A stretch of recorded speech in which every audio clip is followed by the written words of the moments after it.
اعوذ باللہ من الشیطان الرجیم بسم اللہ الرحمن الرحیم السلام علیکم ورحمۃ اللہ وبرکاتہ۔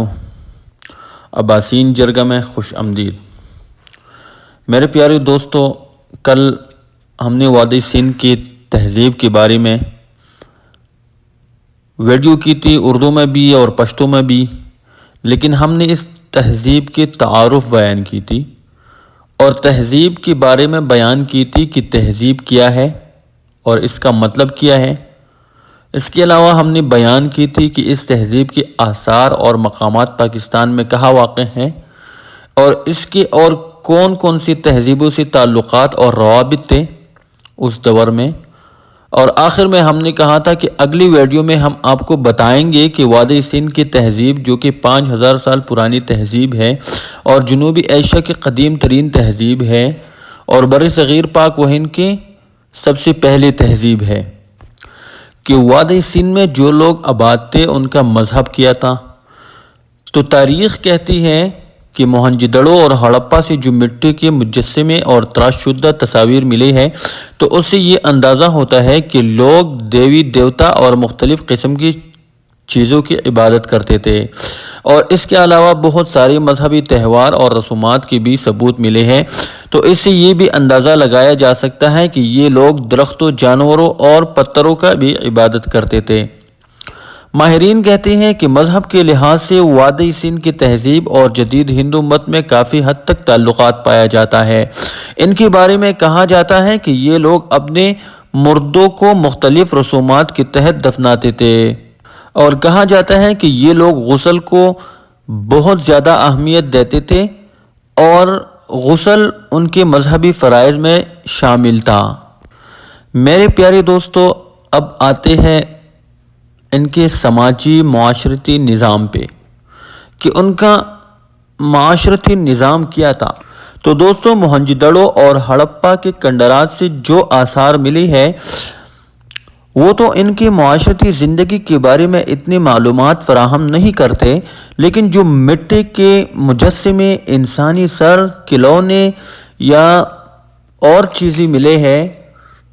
تو ان چیزوں سے ضرور اندازہ لگایا جا سکتا ہے کہ ان لوگوں کی معاشرتی زندگی کیسی تھی۔ لیکن یاد رکھیں کہ بات تو پکی ہے کہ یہاں کے لوگ لڑائی جھگڑوں کو ناپسند کرتے تھے، یہی لوگ پرامن تھے اور یہ لوگ اتحاد، اتفاق، بھائی چارے کے ساتھ رہتے تھے، اور ان کے تمام طبقوں میں زیورات بہت عام تھے۔ یعنی یہاں کے لوگ مرد اور عورت دونوں زیورات پہنتے تھے، جو کہ انگوٹھیاں اور چوڑیاں مرد اور خواتین دونوں پہنتے تھے، جبکہ کانوں کی بالیاں اور پازیب صرف عورتیں استعمال کرتے تھے، اور یہ زیورات مختلف قسم کی چیزوں سے بنائے جاتے تھے، مثلاً سونے کی زیورات، چاندی کی زیورات، ہاتھی کے دانت کی، تانبے کے، پتھر کے زیورات۔ لیکن دوستو، یہ بات یاد رکھیں کہ یہ لوگ پرامن تھے اور بہت ہی خوشحال زندگی گزارتے تھے، اور پرامنی کا اندازہ اس بات سے لگائی جا سکتی ہے کہ یہاں سے جو اشیاء ملی ہے تو اس میں جنگ و جدل کا کوئی آلات نہیں ملے ہیں۔ تو میرے پیارے دوستو، اب آتے ہیں کہ یہ لوگ شہری منصوبہ بندی اور تعمیرات کیسے کرتے تھے۔ تو موہنجودڑو اور ہڑپا کے کنڈرات اس بات کا منہ بولتا ثبوت ہے کہ یہ لوگ شہری منصوبہ بندی اور تعمیرات میں بہت ماہر تھے، اور ان کنڈرات سے اندازہ لگایا جا سکتا ہے کہ فنی تعمیر کے علاوہ یہ لوگ صحت کے اصولوں سے بھی آگاہ تھے۔ یہ لوگ سمجھتے تھے کہ فریش ہوا صحت کے لیے بہت ضروری ہے، اس لیے اپنے گھروں کی تعمیر اسی طرح کرتے تھے کہ ان میں تازہ ہوا آسانی سے گزر سکے۔ اس کے علاوہ ان کے شہروں سے تانبے اور دھات کے نمونے بھی حاصل ہوئی ہے، اور گھروں کی تعمیر میں پکے اینٹوں کا استعمال کرتے تھے۔ تو پکے اینٹوں، تانبے اور دھات سے یہ پتہ چلتا ہے کہ اس زمانے میں آتشی بٹیوں کا رواج عام تھا۔ دوستو، وادی سندھ کی دلچسپ تاریخ سن کر انسان کے ذہن میں یہ بات ضرور آتی ہے کہ یہ پرامن معاشی اور معاشرتی لحاظ سے مضبوط اور خوشحال تہذیب کیسے زوال پذیر ہوئی۔ تو بہت سارے ماہرین مختلف رائے رکھتے ہیں۔ کچھ ماہرین کہتے ہیں کہ آریاؤں کے حملے وادی سندھ کی تہذیب کے زوال اور خاتمے کا باعث بنے۔ کچھ کہتے ہیں کہ وادی سندھ کی تہذیب کے زوال کے سبب قدرتی آفات ہے، چونکہ یہ لوگ دریا کے کنارے رہتے تھے تو پانی نے ان کی زمین کو برباد کیا ہوگا، اور کچھ ماہرین کہتے ہیں کہ وبائی امراض نے اس تہذیب کو ختم کیا ہے۔